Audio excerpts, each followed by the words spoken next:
I never imagined that one simple motorcycle ride would completely change the direction of my life. The man sitting behind me wasn't just any stranger.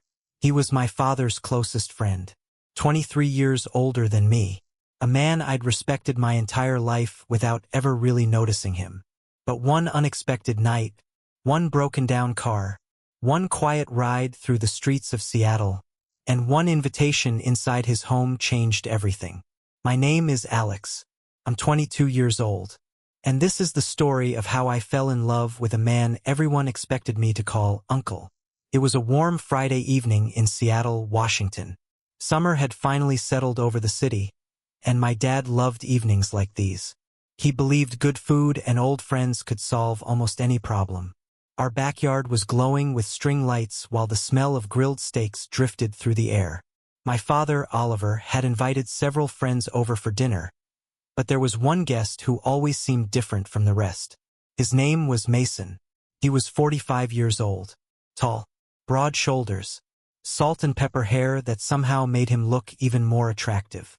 His calm blue eyes carried the kind of confidence that only came with experience. He wasn't loud like some of Dad's friends. He listened more than he talked. Whenever he smiled, everyone around him seemed to relax. I'd known him since I was a kid. Back then he was simply Dad's friend. Nothing more.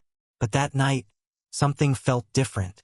Maybe I had finally grown old enough to see him through different eyes. Dinner lasted much longer than anyone expected. The adults laughed about old jobs, forgotten road trips, embarrassing college stories, and everything else that seemed funny after 20 years. I mostly listened while helping refill drinks and carrying food from the kitchen. Every now and then I caught Mason looking toward me, not staring, just watching. Whenever our eyes met, he'd smile, not politely, warmly. It was the kind of smile that somehow stayed with me even after I looked away. I didn't understand why my heart reacted every single time. Around 11 that night, everyone finally started gathering their things. Dad walked Mason outside while I carried empty plates back into the kitchen. A few moments later, I heard the sound of an engine trying to start. Click, click, click. Silence. Dad laughed. That's not good. I stepped outside. Mason was sitting behind the wheel of his SUV. Trying again. Nothing. Dad opened the hood and spent almost 15 minutes checking everything he could think of. Finally, he closed it with a sigh. I think your battery finally gave up. Mason rubbed the back of his neck. Looks like I'll have to call a rideshare. Dad immediately shook his head. Forget that. He looked over at me. Alex. Yeah. Take Mason home on your motorcycle. I blinked. My bike. It's only about 15 minutes away. Mason smiled politely. You don't have to if it's inconvenient. I grabbed my helmet. It's okay. I don't mind. His smile grew just a little wider. I appreciate it. A few minutes later, I rolled my black motorcycle onto the driveway. The neighborhood had become quiet. Most houses had already turned off their lights. Only the sound of crickets filled the warm summer air. Mason walked toward the bike carrying his jacket. He laughed softly. I haven't ridden on a motorcycle in years. You'll survive. I hope so. We both laughed. For some reason, talking to him felt surprisingly easy. I handed him a spare helmet. He slipped it on before climbing onto the back seat. At first, he left a respectful amount of space between us. Then I started the engine. The motorcycle moved forward. A second later, I felt both of his hands gently wrap around my waist. I don't trust my balance anymore, he said with a quiet laugh. You can hold on. His grip tightened. Slightly. Thanks. I tried focusing on the road. But suddenly I was very aware that he was sitting only inches behind me. Seattle looked beautiful at night. Streetlights reflected across quiet roads while the cool breeze pushed against us. Neither of us spoke for several minutes. It wasn't awkward. It was peaceful, as if neither of us wanted to interrupt the silence. We stopped at a red light. Mason leaned forward just enough for me to hear him over the engine. You've changed. I smiled. I guess that's what college does. I remember you barely saying 2 words whenever I visited your dad. I laughed. I was shy. Were Maybe I still am. I don't think so. His voice carried genuine admiration. You've become a confident young man. I wasn't expecting that. Dad complimented me sometimes. Friends joked around with me. But hearing those words from Mason somehow meant more than I wanted to admit. The light turned green. We kept riding. A few minutes later, we crossed one of Seattle's quiet bridges overlooking the water. The city lights shimmered against the lake. It was beautiful enough to make anyone slow down. Mind if we take the scenic route? Mason asked. It'll add 5 minutes. I smiled. I wasn't in a hurry anyway. Neither of us said why. But I think we both wanted the ride to last just a little longer. When we finally reached his neighborhood, it was almost midnight. His house sat at the end of a quiet tree-lined street. Warm porch lights glowed against the dark sky. I parked the motorcycle in his driveway and removed my helmet. Mason climbed off slowly. Thank you, Alex. No problem. He looked toward the empty house before turning back to me. My daughter is spending the weekend with her grandparents. The place is completely quiet tonight. Then he smiled. Would you like to come inside for some coffee? I checked the time on my phone. It was late.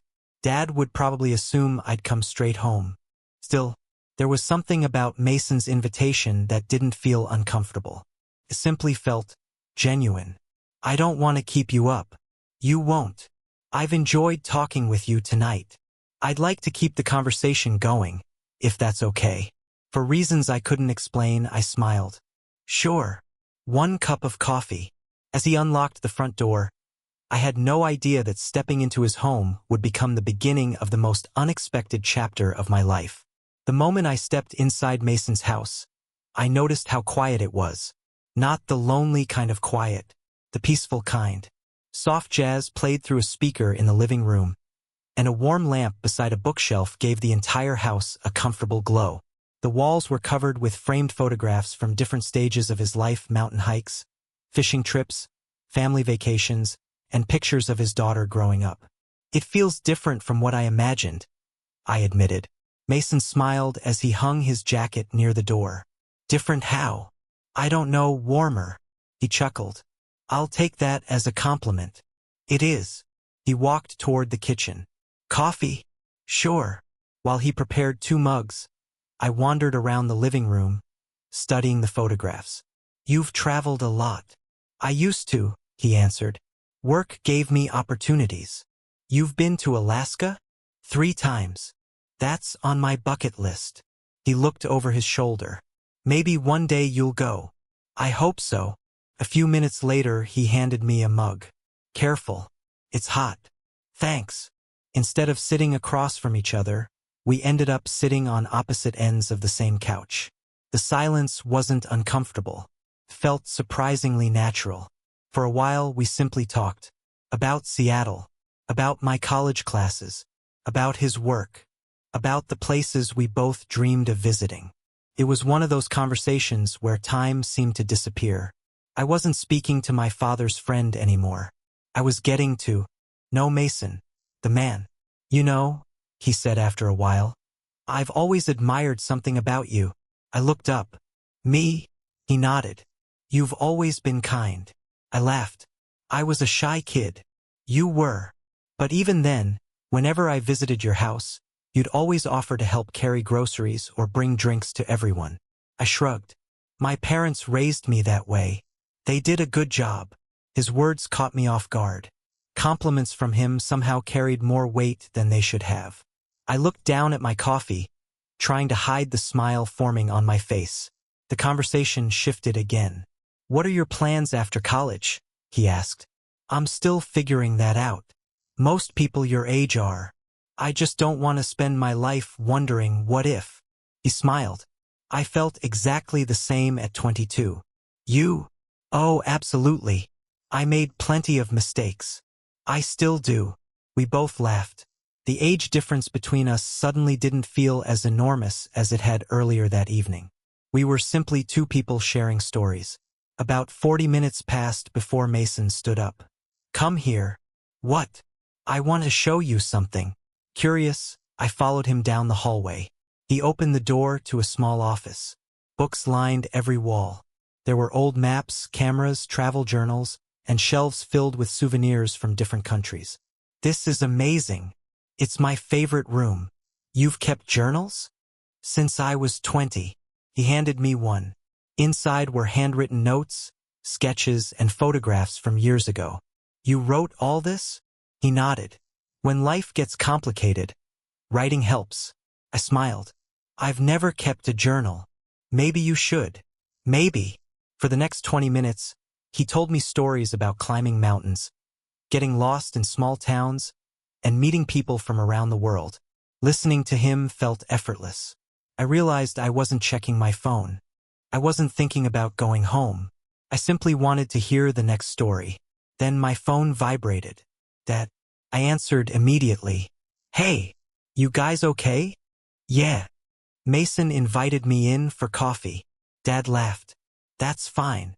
Just don't stay too late. I won't. After hanging up, I noticed Mason looking slightly relieved. I was worried he'd think I kidnapped you. I laughed. He knows you're one of his closest friends. I'd never betray his trust. There was something sincere in the way he said it. It made me respect him even more. As midnight turned into 1 in the morning, I finally stood up. I should head home. Mason nodded, though his smile faded just a little. Probably. He walked me to the front door. Thanks for staying. I should be thanking you. For what? I haven't had a conversation like this in a long time. He looked genuinely surprised. Neither have I. For a brief moment, neither of us moved. The porch light illuminated the quiet street while a cool breeze drifted through the trees. Felt like both of us wanted to say something else. Neither of us did. Instead, Mason extended his hand. It was nice getting to know you, not just as Oliver's son. I looked at his hand for a second before shaking it. His handshake was warm and firm. For reasons I couldn't explain, neither of us let go immediately. When we finally did, we both smiled awkwardly. Drive safely, he said. I will. As I rode home through the empty streets of Seattle, I couldn't stop replaying the evening in my mind. The dinner, the motorcycle ride, the conversation, the stories. None of it felt extraordinary on its own. Yet together, they had awakened a feeling I hadn't expected. The next morning, I tried to focus on my usual routine. But every now and then, my phone caught my attention. I wasn't expecting a message. At least that's what I kept telling myself. Then, just after lunch, my screen lit up. Mason, thanks again. For last night, I realized our conversation ended before I could recommend that hiking trail we talked about. If you're free this weekend, maybe we could check it out together. I read the message twice, then a third time. A smile slowly spread across my face. Maybe last night hadn't been a coincidence after all.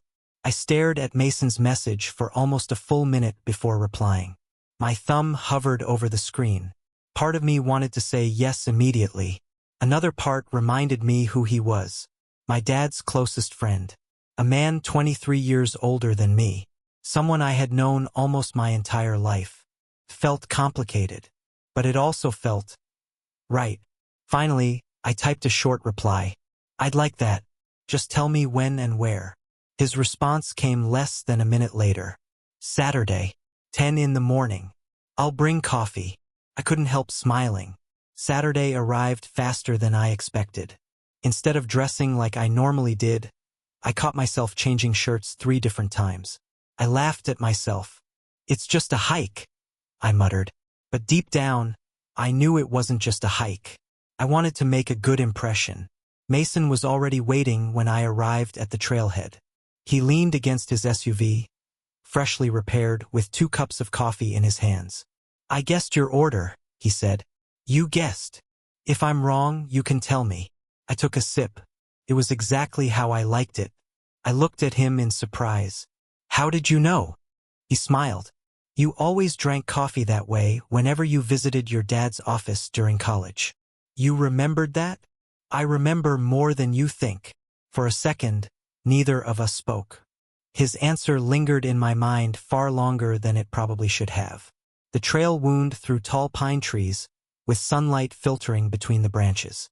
We talked about everything: movies, music, travel, dream jobs. The conversation flowed so naturally that I lost track of time. At one point, we reached an overlook, where the entire lake stretched out beneath us. "It never gets old," Mason said quietly. "It's beautiful." I nodded. "It is." Then I realized I wasn't looking at the lake anymore. I was looking at him. He caught me. Our eyes met. Neither of us looked away right away. A group of hikers passed behind us, breaking the moment. We both laughed awkwardly and continued walking. Over the next few weeks, our meetings became more frequent. Sometimes we'd grab lunch. Sometimes we'd explore another hiking trail. Sometimes we'd simply sit in a quiet coffee shop for hours, talking about life. There was never any pressure. No expectations. Just two people who genuinely enjoyed each other's company. The more time I spent with Mason, the more I realized how easy it felt to be myself around him. I didn't have to pretend. I didn't have to impress him. He listened. He encouraged me. He celebrated even my smallest victories. One afternoon, after I'd landed an internship I'd been hoping for, he was the first person I wanted to tell. "I'm proud of you," he said over the phone. Those 4 words meant more to me than he probably realized. But keeping our growing friendship quiet wasn't easy. One evening, Dad noticed something. "You and Mason seem to be spending a lot of time together." I tried to sound casual. "We've become friends." Dad smiled. "I'm glad." "He always speaks highly of you." His response eased my mind, at least for the moment. A few days later, everything changed. I stopped by a local bookstore after work. As I walked toward the entrance, I heard someone call my name. "Alex." It was Mason. He was standing outside with a woman around his age. They were laughing together. My chest tightened before I even understood why. He introduced us. "Alex, this is Rachel. We've been friends for years." Rachel smiled warmly. "It's nice to finally meet you. Mason talks about you all the time." I forced a smile. "You too." The conversation lasted only a few minutes, but something inside me had shifted. On the drive home, questions filled my head.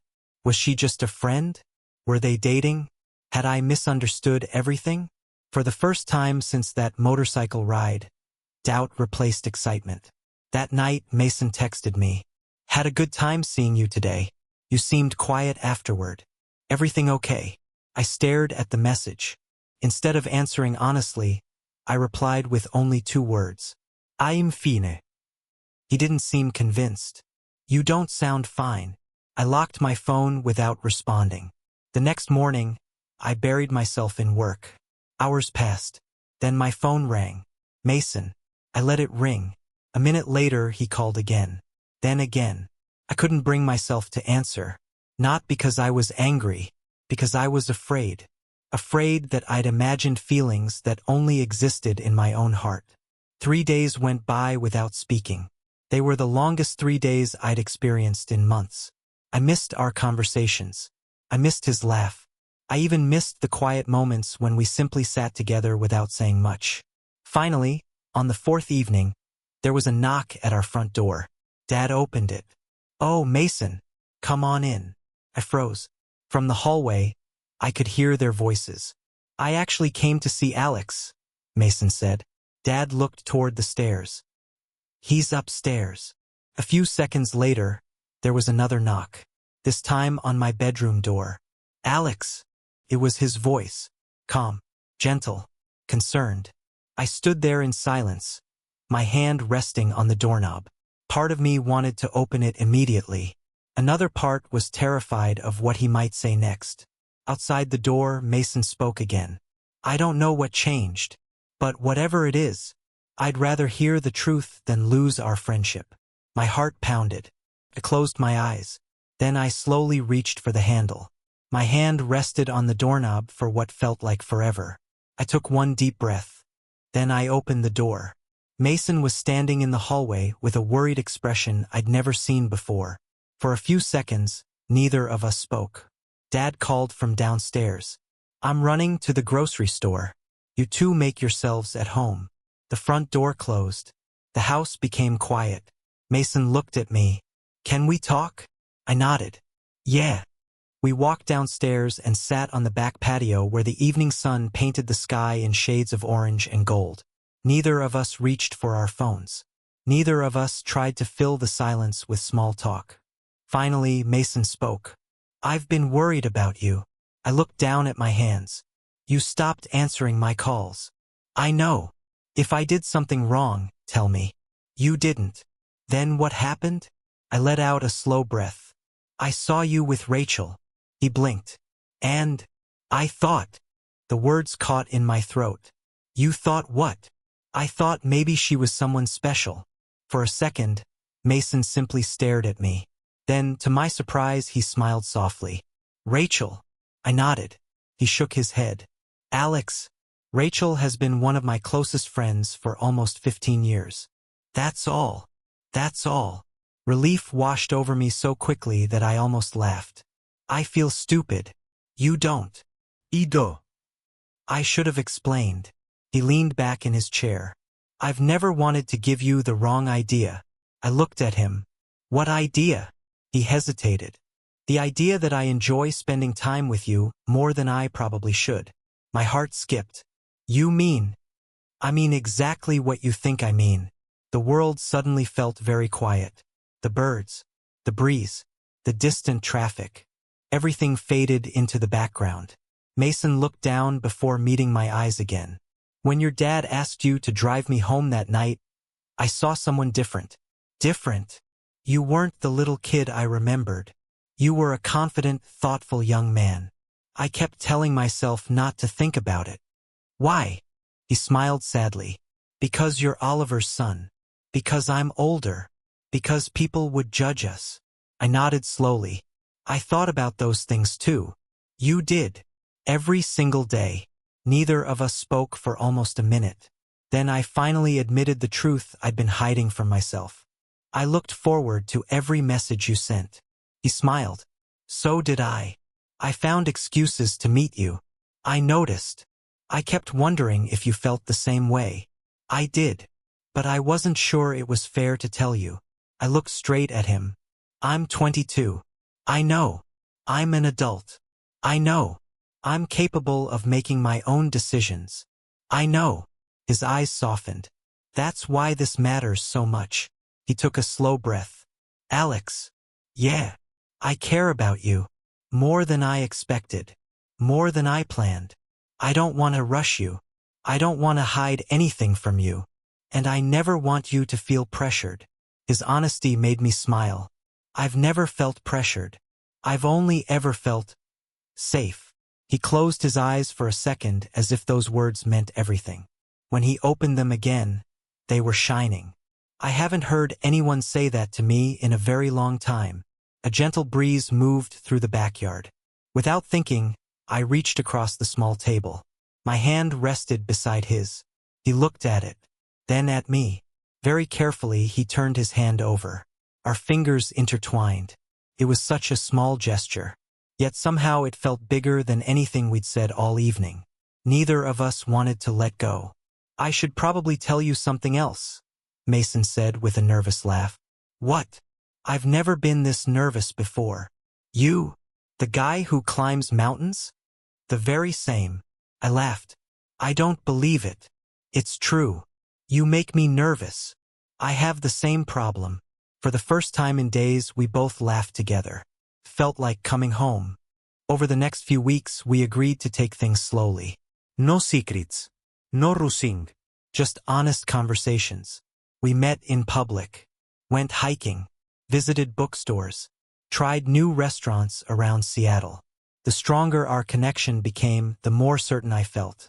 This wasn't excitement that would disappear after a few weeks. It was something deeper. Something built on trust, respect, and genuine friendship. Eventually, I knew I couldn't hide such an important part of my life forever. One evening, I sat down with Dad. I need to tell you something. He looked at me carefully. What is it? I took a deep breath. Mason and I have developed feelings for each other. Dad didn't answer immediately. He leaned back in his chair and sighed. I had a feeling. You did. I noticed the way you looked at each other. I felt my stomach tighten. I'm not asking you to agree right away. I'm only asking you to know that this wasn't impulsive. We became friends first. We've taken our time. And we respect each other. Dad stayed quiet for a long moment. Finally, he spoke. You're my son. I'll always worry about you. But you're also an adult. If this relationship is built on honesty, respect, and kindness, then that's what matters most to me. I felt tears forming in my eyes. Thank you. He smiled. Just promise me one thing. What? Take care of each other. I promise. A few days later, Mason and I returned to the same scenic overlook where we'd watched the sunset during one of our first hikes. The lake shimmered beneath the evening sky. It's funny, I said. What is? If your car hadn't broken down. He smiled. We probably wouldn't be standing here. Probably not. I guess life has a strange way of changing our plans. It does. He looked at me. I'll always be grateful it changed mine. I smiled back. So will I. He stepped a little closer. May I? You don't have to ask. He gently cupped my cheek, giving me every chance to step away if I wanted. Instead, I moved closer. We shared a soft, tender kiss as the sun disappeared beyond the lake. It wasn't dramatic. It wasn't rushed. It simply felt like two people who had found each other when neither of them expected to. Looking back now, people still notice the years between us. Some always will. But I've learned something important. Love isn't measured by age alone. It's measured by trust, by kindness, by respect, and by choosing each other day after day. That unexpected motorcycle ride began as a favor for my father. It became the beginning of the greatest love story of my life. And if I had the chance to relive that night all over again, I'd start the engine without hesitation. If this story touched your heart, don't forget to like this video, subscribe for more emotional gay love stories, and tell me in the comments. Do you believe love has an age limit? I'd love to hear your thoughts.